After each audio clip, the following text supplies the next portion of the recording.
somewhat as the blissful nectar spread through my body. I slumped onto a stool, clinking the empty bottles that littered the floor. What idiot had left them lying around here?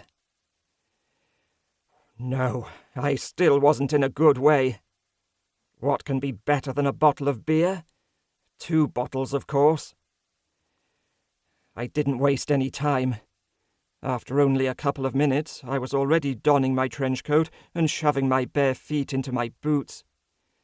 Seeing as I'd slept fully dressed, putting my pants on was just one problem less. I slid my hand into my pocket, discovering a few crispy banknotes. I still had some money. Good. Just as I unlocked the door, I heard the clinking of a bottle coming from the kitchen. "Bumpkin?" Silence was my answer. "Yeah, whatever. You can go to hell, mister." Our stairwell turned out to be surprisingly deserted, allowing me to amble down and get out of the house without any further ado. Now, birds migrate to the south, and we were off to the shops. I went through my pockets looking for my telephone, simply because I was getting quite curious about what time it was. Still, I couldn't find it. That was strange. I couldn't for the life of me remember losing it. Having said that, the last few days had done a very bad job of resurfacing in my memory. They felt like loose pieces of a jigsaw puzzle which was yet to be put together.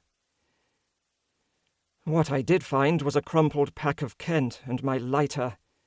Out of a year-long habit, I pulled a cigarette out with my teeth and almost lit it up when I stopped in my tracks. Hadn't I quit? Or had I started up again? I put the cigarette back just in case. I didn't feel like smoking anyway. I was a bit queasy and feverish. With an unstable, jazzy gait, I staggered toward the fateful supermarket which had once become the springboard for my wretched career as a player.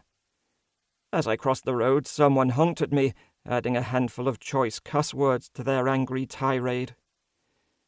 I gave them the finger. I probably shouldn't have, but I only realized the error of my ways after their cussing had grown louder and closer, forcing me to turn my head and pay attention. "Are you nuts, you idiot?" When I caught sight of him, I very nearly said, yes, I was. He was tall and sinewy, and dudes like that can be agile and can throw very fast punches. This one, too, was already getting out of his Daewoo Nexia's driver's seat with obvious intentions.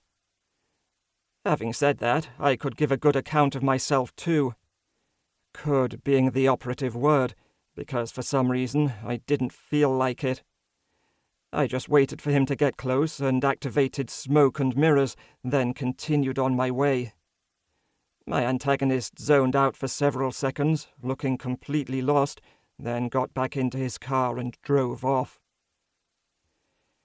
My physical state was still pretty shitty. It looked like the healing properties of the earlier beer had somehow worn off in these sub-zero temperatures. I needed a refill.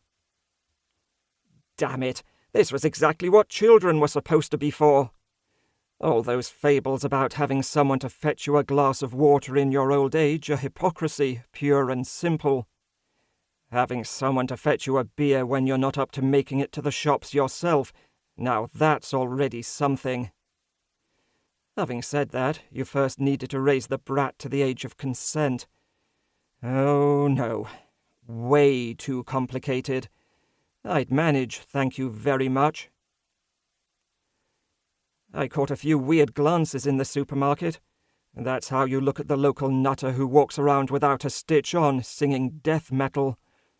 One of the girls on the cash register even heaved a sigh, shaking a disapproving head.